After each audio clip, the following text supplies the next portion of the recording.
बहुत समय पहले की बात है। एक घर में रामलाल, उसकी पत्नी रामवती और उनका बेटा राजन रहते थे।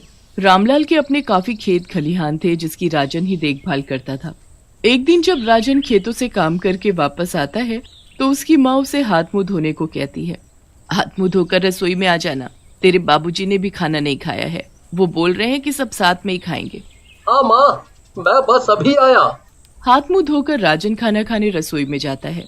वहाँ सब साथ बैठकर खाना खा ही रहे होते हैं कि राजन के पिताजी उसकी शादी की बात छेड़ देते हैं। बेटा राजन, अब तो तुमने सारे खेतों का काम अच्छे से संभाल लिया है और अब तुम्हारी उम्र भी होने लगी है, तो मैं सोच रहा था कि क्यों ना तुम्हारी शादी की बात चलाएं।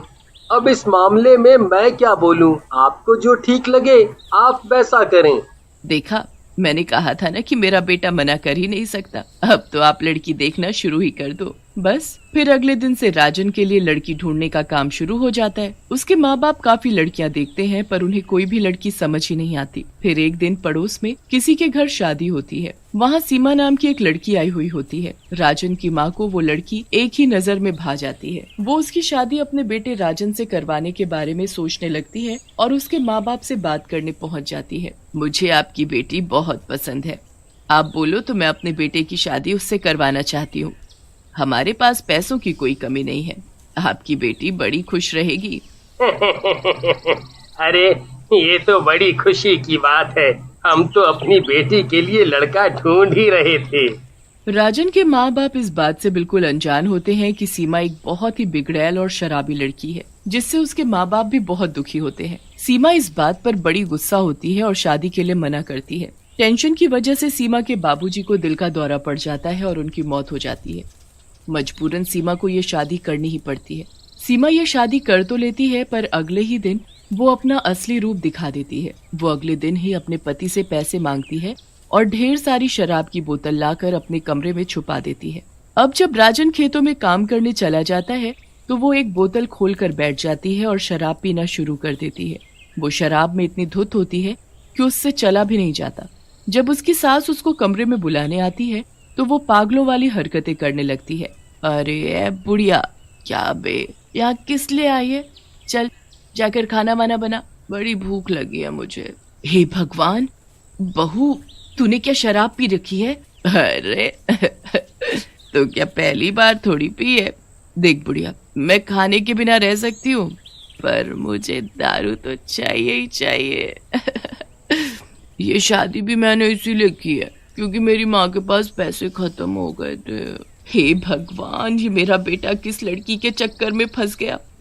ये तो हमारा पूजा पाठ वाला घर बर्बाद करवा डालेगी। अब सीमा रोज दारू पीकर घर में कलेश करती और उससे सब दुखी हो जाते। किसी को समझ ही नहीं आ रहा था कि वो क्या करे। आखिरकार उन्होंने सीमा की माँ से बात करने की कोशिश की तो पता चला कि वो अब उस घर में नहीं रहती। आए दिन घर के कलेश और मोहल्ले में बदनामी के कारण सबका जीना इतना मुश्किल हो जाता है पर कोई सीमा को रोक नहीं पाता। एक दिन सीमा की इसी बात पर अपने ससुराल में बहुत लड़ाई होती है। तुम लोग तो मुझे चैन से पीने भी नहीं देते, लगता है मुझे कहीं और जाकर पीना पड़ेगा। सीमा दारू की ढेर सारी बोतल निकालती है और घर से निकल जाती है। वो किसी के रोकने से नहीं रुकती।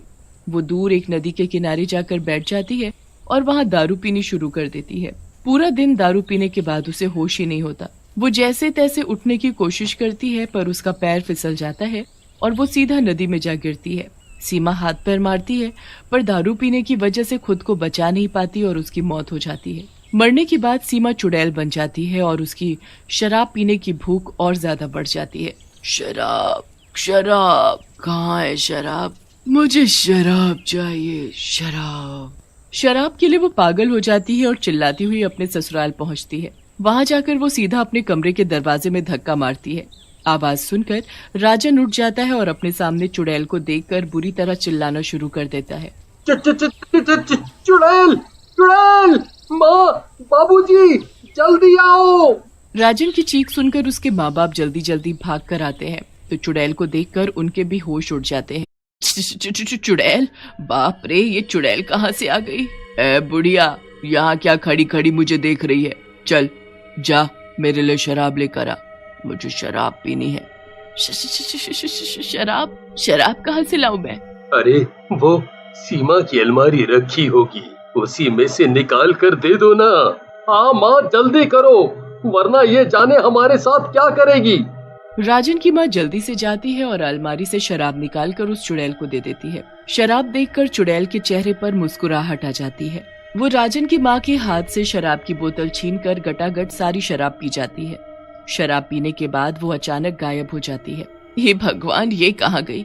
ये हो क्या रहा है? एक चुड़ैल हमारे घर आई और शराब पीकर चली गई।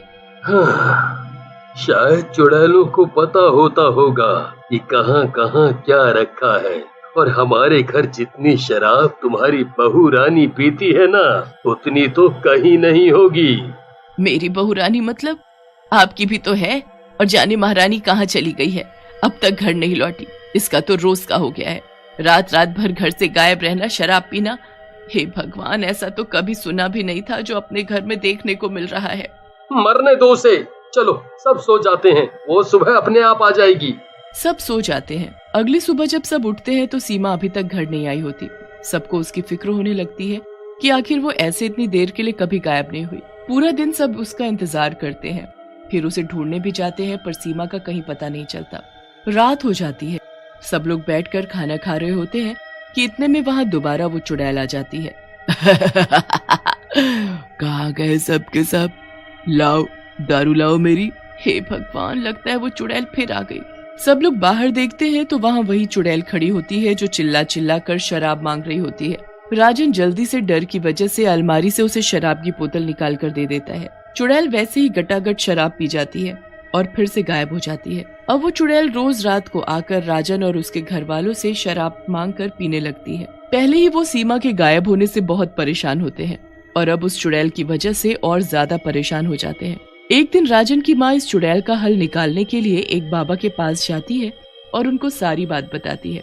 अच्छा, तू फिक्र मत कर, मैं सब ठीक कर दूंगा। तू एक काम कर, ये पानी ले और इसे शराब में मिला दे। जब वो चुड़ैल शराब मांगने आए तो उसे यही पानी मिली हुई शराब दे देना। बाबा मंत्र पढ़ा पानी राजन की माँ को दे देता है, जिसे वो घर ले जाकर एक शराब की बोतल में मिला देती है। रात होते ही वो चुड़ैल वापस आती है और शराब मांगने लगती है। कहाँ मर गए सब के सब? मुझे शराब दो, शराब चाहिए मुझे। हाँ, अब मैं बस अभी लाई। राजन की माँ वही पानी मिली शराब चुड़ैल को लाकर दे देती है। चुड़ैल बोतल खोलती है और गटागट शराब पी जाती है। शराब पीते ही उसका शरीर जलने लगता है। बचाओ बचाओ मुझे कोई, मेरा शरीर जल रहा है। क्या था इस शराब में? तूने हमें बड़ा परेशान किया हुआ था। एक तो हम अपनी बहू को ढूंढ ढूंढ कर दुखी थे और तूने हमारी जिंदगी हराम कर रखी थी, पर तुम्हारी बहू तो मैं ही हूँ। मुझे बचा लो, मेरा शरीर जल रहा है। मैं सच बोल रही हूँ, मैं सीमा ही हूँ। उस दिन शराब के नशे में मैं नदी में गिर गई और मेरी मौत हो गई थी। मुझे अभी बहुत तकलीफ हो रही है, मुझे बचा लो। क्या सच में तुम सीमा हो? यकीन नहीं होता तो अभी जाकर नदी में देखो, मेरी लाश पड़ी होगी। पर अभी मुझे इस तकलीफ से बचाओ। राजन जल्दी से कुछ लोगों को इकट्ठा करके नदी में जाकर देखता है तो वहाँ सच में सीमा की लाश पड़ी होती है। पूरे गांव में शोर मच जाता है। जल्दी से राजन की माँ उस तांत्रिक को अपने घर लेकर आती है, जहाँ वो चुड़ैल दर्द से तड़प रही होती है। ये चुड़ैल नहीं, हमारी बहू है। इसकी मौत नदी में गिरने से हो गई और ये चुड़ैल बन गई। इसे तकलीफ से मुक्त करो बाबा। तांत्रिक अपने मंत्र पढ़ता है और गांव वालों से सीमा की लाश का अंतिम संस्कार करने को कहता है। जैसे ही गांव वाले सीमा की लाश को जलाते हैं, चुड़ैल की तकलीफ कम होने लगती है। मैंने तुम लोगों को बहुत परेशान किया और मेरी शराब की लत की वजह से मेरे पापा मर गए और मैंने खुद की जान भी गंवा दी। मैंने कभी नहीं सोचा कि ये शराब मेरी जिंदगी बर्बाद कर रही है।